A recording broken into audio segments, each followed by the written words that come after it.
एका हंगामात 2 गोण्या युरिया आणि 1च गोणी डीएपी मिळणार.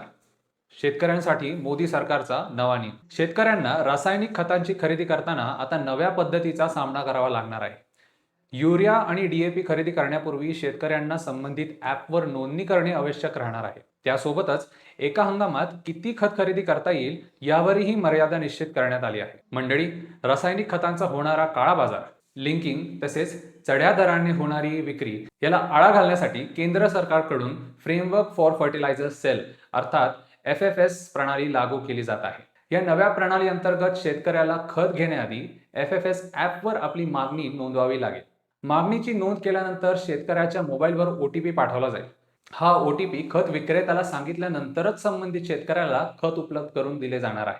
आता यातील सर्वात महत्त्वाचा बदल म्हणजे एका हंगामात एकरी 2 गोण्या युरिया आणि 1 गोणी डीएपी देण्याची व्यवस्था करण्यात आली आहे. अहिल्यानगर जिल्ह्यातही ही नवी प्रणाली लवकरच लागू होणार असून पुढील 15 दिवसात तिची अंमलबजावणी होणार आहे. मंडळी, शासनाचा हा निर्णय योग्य आहे का?